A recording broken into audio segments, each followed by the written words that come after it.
بەگشتی کێشە و ئاڵۆزی هەیە لە ڕۆژهەڵاتی ناوەڕاستدا گەلی ئێمەش کە زیاتر لە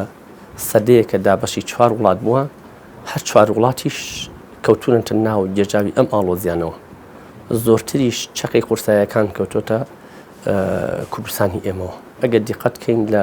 4 بەشی کوردستاندا گەلی ئێمە لەگەڵ داگیرکەرانی کوردستاندا لە شەڕ و ململانێدان بەڵام بەداخەوە چەمکی پارچەبوون و پارچەگەرێتی کە لە لای هەندێ حیزب و لایەن کە تێکەڵ بە زێحنیەتی دەسەڵات خوازی و بەرژەوەندی خوازی بووە ئەمە داگیرکەرانی کوردستان سوودیان بینیوە لەم بابەتە زۆرتر شۆڕبوونەتەوە ئەم ناکۆکیانیان قوڵ کردوێتەوە بۆی گەلی کورد هەنگاو هەڵ نەگرێ بۆ یەکێتی و یەکڕیزی ئەمە سوودیان لێ بینیوە هەندێک کات لە پارچەکانی کوردستانیشدا حیزب و لایەنە کوردەکانیان خستۆتە نێو شەڕ و ململانێ و ئاڵۆزیەوە ئەمە سروشتێکە کە هەموو داگیرکەران سوودی لێبینیەوە بە تایبەتی کە کللتوری ئینگلیز بوو پارچەکردن و سوود لێبینین یان فەرقت تەسوود یان پارچە بکە و سوودی لێ ببینە ئەمە هەموو هێزە داگیرکەرەکان سوودیان بینیوە لەمە بۆیە لە باشووری کوردستانیشدا کە زیاتر لە 29 ساڵە چیانێکی کوردی لێرە دروست بووە ئەمە بە هەموو کەم و کورتەکانیشەوە بۆتە جێی نیگەرانی داگیرکەرانی کوردستان هەمیشە لە هەوڵ و تەقەلادا بوون بۆ ئەوەی ئەو ئەزمونەی کورد لە باشووری کوردستاندا تێک بدەن بەڵام بەداخەوە دەسەڵاتی کوردیش یان هەموو ئەو حیزبانەی کە لە ناو دەسەڵاتدا بوون و یان هەوڵی دەسەڵاتیانە بوون بە بەشێک لەم ناچارەسەرکردنی کێشەی کووردا هەم لە باشووری کوردستان هەم گشتی لە ناوچەکەدا بۆیە بۆ گەلی کورد گرنگە بیر لە یەکێتی وەگڕیزی بکاتەوە هود بە تایبەتی لە 8 پارچەیەکیشدا کە ئێمە ئێستا بۆ نمونە باز لە باشووری کوردستان دەکەین پرسی کورد لە ناو ماڵی کووردا لە تورکیا نییە پرسی کورد لە ئێران نییە پرسی کورد لە ئەوروپا و لە ئەمریکان نییە بەداخەوە ئەو زەهنیەتی بەرژەوەندی و دەسەڵات خوازیە کە لە باشووری کوردستان ئێستا حاکمیەتی هەیە کە کێشە و ملمولانەکان دەگەڕێتەوە بۆ ساڵی 61 و 2 کە لە باشووری کوردستاندا سەری هەڵداوە کە ئەوش ئەگەر بە وردی دیقەت کەیت تێکەڵ بە ململانەی نێودەوڵەتی و ناوچەکە بووە ئەو دەمەی گۆڕانکاری لە سیستەمی عێراقا دروستە بێ بۆ ئەوی فشار لەسەر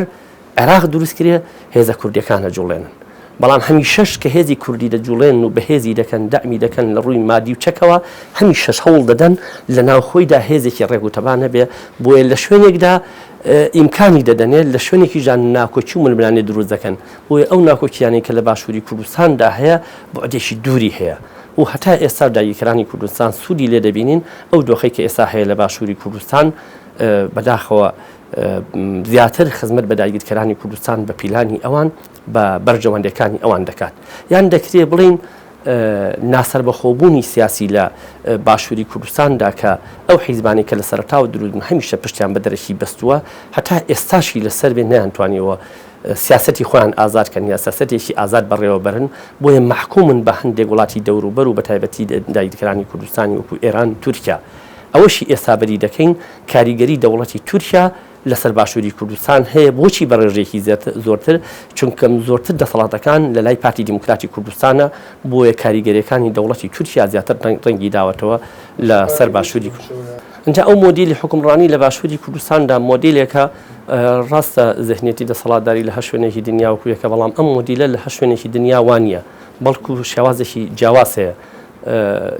پەیوەندیە حیزبیەکان تێکەڵ بە پەیوەندیە حکومیەکان بووە یان بەرژەوەندیە حیزبیەکان تێکەڵ بە بەرژەوەندیە حکومیەکان بووە بە هۆکاری ئەوەی ئێستاگە تەماشا بکەی هەموو ئۆرگانەکانی ناو دەسەڵات لە باشووری کوردستاندا بە حیزبی کراوە بە تایبەتی سێکتەرە سەرەکیەکانی وەکو مەسەلەی پێشمەرگا وەکو ئاسایش وەکو مەسەلەی نەوت وەکو مەسەلەی دارایی وەکو علاقاتیش بە جۆرێکی ترە لەبەرەوە ئەم پەیوەندیانی کە ئێستا لە باشووری کوردستاندا هەیە کەمتر پەیوەندی حکومین بەڵکو پەیوەندیەکان پەیوەندی حیزبین و هەر حیزبێکیش هەمیشە بۆ مانەوەی دەسەڵاتی خۆی بۆ ئەوەی هەژمونی خۆی بسەپێنن لە بەسەر باشووری کوردستان چۆن لە سەرەتاوە دروست بوون پشتیان بە هێزی دەرەکی بەستووە دیسانیش پشتیان بە ئیرادەی گەل و بە هێز و توانای گەل نەبەستووە بۆیە ئەم بابەتە لە ڕوانگەی بەرژەوەندەکانی خەڵکەوە ناڕوانن بۆ پەیوەندیەکانیشان لەگەڵ دەرەوە بەڵکو لە ڕوانگەی بەرژەوەندی دەسەڵات خوازی خۆیان و بنەماڵەییەوە دەڕوانن بۆ مانەوەی دەسەڵاتی خۆیان لەبەرەوە هەمیشە پشتیان بە هێزی دەرەکی بەستووە هێزە دەرەکیەکانیش کار لەسەر ئەمە دەکەن باسم کرد کە ئەو ذهنیەتی پارچەبوون و چەمکی پارچەگەرێتی زۆرتر داگیرکەرانی کوردستان سوودی لێ دەبینن ئەم ناکۆچیانەی کە هەر لە سەرەتای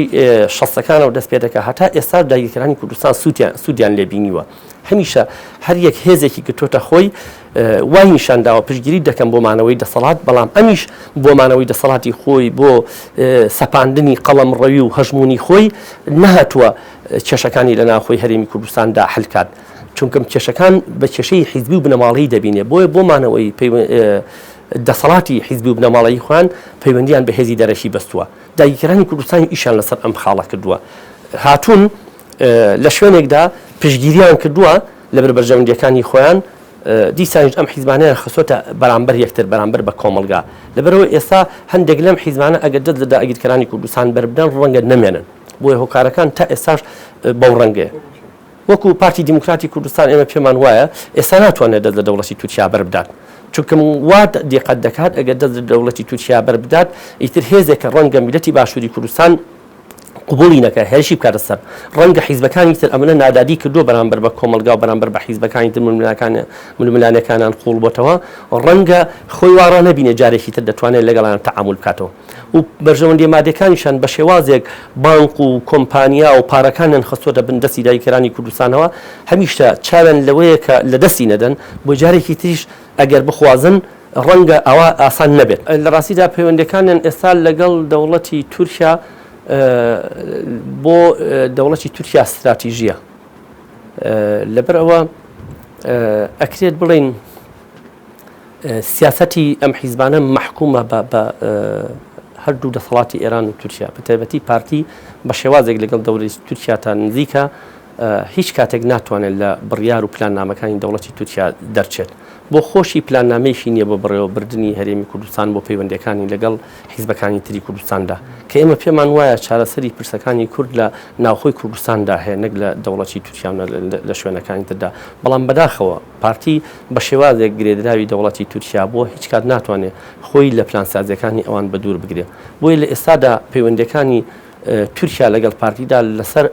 ئەساسی بەرژەوەندی هەردوو لایەنە بە تایبەتی دەوڵەتی تورکیا دەخوازێت هەموو جوڵەیەکی هێز لە ناوچەکەدا بە هێزەکانی پارتیشتەوە لە دژی پەکەکە و ئیرادەی گەلی کورد بجوڵێنێت بۆیە پارتیش لە پێناوی مانەوەی دەسەڵاتی خۆیدا مەجبورە هەندێک هێزی تورکیا پەلکێشی ناخۆبکەیان پشتیوانەکانی دەوڵەتی تورکیا بەکار بێنێ بۆ ئەوەی کە قەڵەمڕەوی خۆی بەسەر حیزبەکانی تردا بسەپێنێ لەبەرەوە لێرەدا دوولایەنەیە جوڵاندنی هێز لە زینی وەرتێ هەم جارێک دەیەوێت پارتی ئەو شوێنانەی کە لە ئیتیفاقی ساڵی 2000دا بکەوتوتە دەستی یەکێتی هێرشی ئەو منتیقانە بکات و قەڵەمڕەوی خۆی لەوێدا بسەپێنێت چونکە ململانەکانی یەشێتی و پارتی ئەمە پێشینەیەکی دووری هەیە لە پاڵ هەموو هەنگاوێکدا دەیانەوێت یەکتری لاواز بکەن بۆیە دەوڵەتی تورکیا دەیەوێت ئەم فرسەتە بە شێوازێک بخۆزێتەوە ئەگەر نادەکرا لە دێگەڵەوە ئەم هێزە بجوڵێنرێ بەڵام لەبەرەوەی پەیوەندیەکان لەگەڵ دەوڵەتی تورکیا پەیوەندیەکە لەسەر ئاسی بەرژەوەندی هەردوولا دەبێت هێزەکانی پارتی لە جێی لە دێگەڵەوە بجوڵێنرێت ئەبێت لە زینی وەرتێبێ بۆ ئەوەی پرژی ئەم ناکۆچی و ئەم شەڕە بەرپەکەکەش بکەوێت لەبەرەوە بە شێوازێکی تریش بڵین ئێستا دەوڵەتی تورکیا لەگەڵ پارتیدا پەیوەندیەکانن لە ئاستێکدایە کە زۆر لە ناوچەکانی پارتی بنکە و بارەگەکانی تورکیا هاتوون جێگەی تێدا دەگرن ئارامن دەپارێزرێن بۆ نمونە لە شوێنێکی وەکو سیریە نزیکی شیلاتزێ لە دوای ئەوەی کە ساڵی پار هێرشی خەڵک هەبوو بۆ سەر بنکە و بارەگەکانی دەوڵەتی تورکیا بەڵام ئێستا بە بازنەیەکی هێزی چەکدارەکانی پارتی دیموکراتی کوردستان دەپارێزرێت چەند هۆکارێک هەیە یەکی ئەو ناکۆچیانەی کە ئێستا گشتی لە عێراقدا هەیە هەم لە نێوان هەرێمی کوردستان و عێراقدا کە ململانێکی خۆڵ هەیە و تا ئێستاش چەند ساڵە خەریکن نەگەشتوتە بن چارەسەری و لە ئێستاشدا پێی ناوەتە قۆناغێکی ترەوە لەبەرەوە بۆشاییشی لەسەر ئاستی عێراق دروست کردووە کە ڕەنگە عێراق چاوی لەم بابەتانە بنووخێنێت و یەکێکی تریشیان کێشە و ئاڵۆزەکانی ناوخۆی حیزبەکانی ناودەسەڵاتی باشووری کوردستان کە هەمیشە ململانەکانی خۆیان ڕێگەی کردوێتەوە بۆ ئەوەی کە دەستی داگیرکەرانی کوردستان تێکەڵ بە باشووری کوردستان بێت ئێمە ئەگەر لە بیرمان بێت لە ساڵی 93دا جەولەیەکی شەڕی نێوان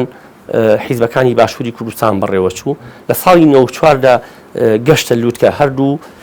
جەمسەر بەیەکێتی و بە پارتیەوە بە حیزبەکانی کە نزیکی ئەوانش کەوتنە شەڕێکی خوڵەوە دوجار هەرکەس خوێندنەوەی هەبوو بۆ ئەمە کە ئەم شەڕە بە پیلانی داگیرکەرانی کوردستانە و لە نێوەندی ئەم شەڕەدا دەوڵەتی تورکیا کە هەمیشە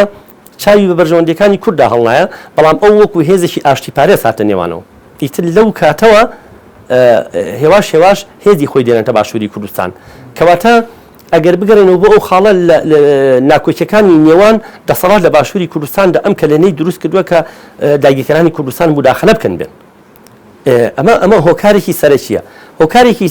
تر ئەو ململانەیە حیزبیە سەقەتەی کە لە نێوان حیزبەکانی باشووری کوردستاندا هەیە هەمیشە بۆ نابمانەوەی خۆیان پشتیان بە هێزی دەرەکی و بە داگیرکەرانی کوردستان بەستووە ئەمە ژوای کردووە ئێستا پارتی دیموکراتی کوردستان بەرژەوەندی مادیەکانی خۆی بەرژەوەندی سیاسەکانی خۆی بەرژەوەندی لەشکری خۆی لەوەدا دەبینێتەوە کە هێزێکی وەکو دەوڵەتی تورکیا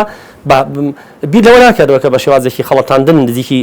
کورد و نزیکی پارتی دیموکراتی کوردستان دەبێتەوە چونکە نمونەوان هەیە لە کاتی داعشدا بینیمان کە پارتی چەندێک پەیوەندەکانی لەگەڵ دەوڵەتی تورکیادا خۆشە بەڵام هێرشەکان بۆ سەر هەولێر و بۆ سەر ئەو ناوچانەش بوون کە ئەو کاتەش هێزی گریلا و هەندێک هێزی تر فریان نەکەوتنە بڕوا بکەم گەورەترین زەربە لەلایەن داعشە و کە هاوپەیمانی نزیکی دەوڵەتی تورکیا بەرپارتی دەکەون بۆ پارتی دیموکراتی کوردستان بەرژەوەندی خۆی لەوەدا دەبینێتەوە کە هێزێکی دەرەشی هەیە پاڵپشی دەکات بۆ سەپاندنی یان بۆ هەژمونی خۆی کە لە باشووری کوردستاندا پێش بکات یەک تورکیا ئامانجێتی ئەو ئەزمونەی کە لە باشووری کوردستاندا هەیە فاشیل بێت نمونەیەکی ناشرین پیشان بدات ئەم ساتوێ هەڵبۆشێت ئەم ستاتوێ نەبێتە نوێنەراتی خەڵک نەبێتە ئیرادەی خەڵکە لە ڕاپەڕیندا ئەمە ئیرادەی خەڵک بوو لێرە هەبوو ئەم شەڕە شەڕی ئیرادەی خەڵکە شەڕی بەرژەوەندەکانی گەلی کووردا ئەمە بابەتێکی ترە و یەکێکی تریشان بەرژەوەندی ئابوووریەکانی لە باشووری کوردستاندا هەیە چونکە ئێستا باشووری کوردستان بۆتە بازاری ساخردنەوەی کاڵاکانی ئەوان بۆتە سەرچاوی وزە و داهاتی ئەوان و لە ڕوویەکی تریش لە ڕووی ئیستیخباراتی و لەشکریەوە ئەو هێزەی کە زۆرترین دەوڵەتی تورکیای ناڕەحەت کردووە هێزی پارتی کرێکارانی کوردستانە کە بانگەواز لە یەکێتی و یەکڕیزی دەکات و لە ماوەی 40 ساڵ و خەبات و تێکۆشانی خۆیدا بە تەواوی دەوڵەتی تورکیای لاواز کردووە ینی بەو دۆخەی ئێستای گەیاندووە دەیەوێت لە باشووری کوردستانەوە شەڕی پارتی کرێکارانی کوردستان بکات یەکی تریش ئەوەی کە هەمیشە داگیرکەرانی کوردستان سوودیان لەوە بینیوە کورد بە کورد بدەن بە شەڕ چونکە لە ئێستادا زۆرێک لە هێز و لایەنەکانی کوردستان بە تایبەتی ئێمە دەبینین لە ڕۆژاوای کوردستان ئێستا هەوڵی یەکڕیزی حیزبە کوردیەکانە دەن و زۆرێک لە هێز و لایەنەکانی کوردستان ئێمەش بە تایبەتی تەبگەری ئازادی کۆمەڵگەی کوردستان بانگەوازیمان بۆ یەکێتی و یەکڕیزی دروست بێ بەڵام ئەوان هەوڵ دەدەن لێرە پارچەبوونی کورد لێرەدا دروستکەن دوو حیزب هەیە لە باشووری کوردستاندا ئەکرێ بڵێن جیاوازێکی ئەوتۆ لە نێوانیاندا نییە تێڕوانینیان بۆ دۆخی کورد لە باشووری کوردستان تێڕوانینیان بۆ نزیک بوونەوە لە داگیرکەرانی کوردستان تێڕوانینیان بۆ قۆڕخکاری دەسەڵات و جومگەکانی ناو حکومەتی هەرێمی کوردستان و هەروەهاش تێڕوانیان بۆ گشتی دۆخی کورد زۆر جیاوازێکی وای تێدا نییە وەکو ئۆپۆزیسیۆنێکی ساختەکار هەیە هەمیشە نەیتوانیوە ببێتە نوێنەری خەڵک بەڵکو ئەم ئۆپۆزیسیۆنە لە دەوری بەرژەوەندی دەسەڵاتی خۆی ئەمیش کاری کردووە و بە پێچەوانەوە ئیرادە و توانە و وزەی خەڵکیشی خستۆتە نێو بەرژەوەندەکانی خۆی وی هەمیشە ئەم ئۆپۆزیسیۆنەش کەوتۆتەوە بنباڵی حیزبی دەسەڵاتخواز لە باشووری کوردستاندا بۆ ئێستا لە باشووری کوردستاندا ئەو ئیرادەی کە هەیە ئیرادەی پارتیە حاکمە حیزبەکانی تری لە جیاواز لەمە نەیانتوانیوە شتێکی تر پێشکەشکەن حتا لە ڕووی پەیوەندەکانیان بە دنیای دەرەوە نەیانتوانیوە خۆیان لەم دۆخە ڕزگار بکەن بۆیە ئێستا ئەبینین ئەوە لە ماوەی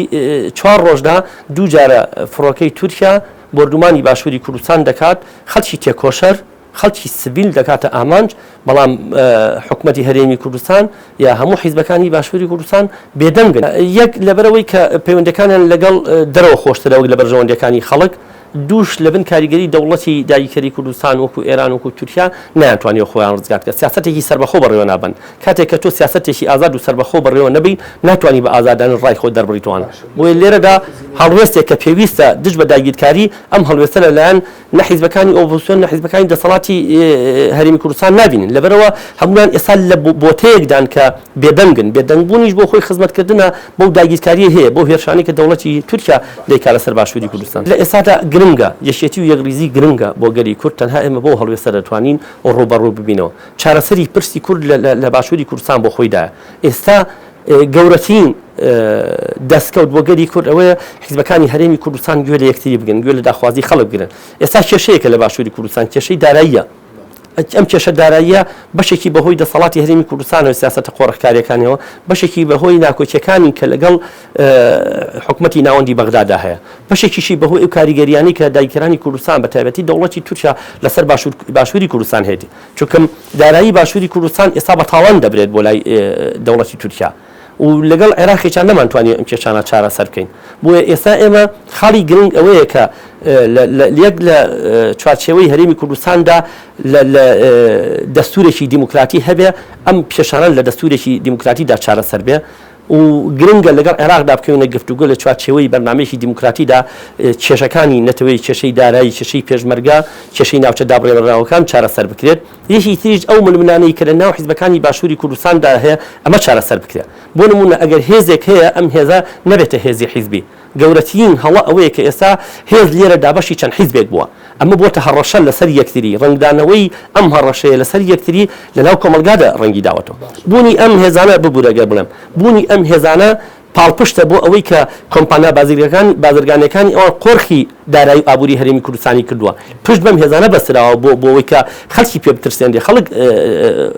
هیندەکرێت. بۆ ئێستا دەبینین کە دەنگی ناڕزایی خەڵک هەیە، هێز دەجوڵێنرێت. هەندێک گەچی کۆرۆناش وەکو ئامرازێکی دەستی ئەوان، وەکو ئامرازی وەکو ئاسایش و هێزەکانی ئەوان بەکاردێنن دژی خەڵک بۆ سەرکوتی خەڵک، بەڵام لە ڕاستیدا ئەمانە هۆکارن بۆ ئەگەر ئەم کێشانە چارەسەر بن و سیاسەتێکی سەربەخۆ لە هەرێمی کوردستاندا هەبێت، چەمکی پارچەگەرێتی و حیزبگەرایی و دەسەڵاتگەرایی واز لێ بێنرێت، دوورکەوینەوە لە پەیوەندیەکانمان بە دایکرانی کوردستانەوە. ئەمە ڕێگە چارەی سەرەکیە. ئێستاش درەنگ نییە، هێشتا زووە بۆ ئەوەی کە ئەمە هەبێت.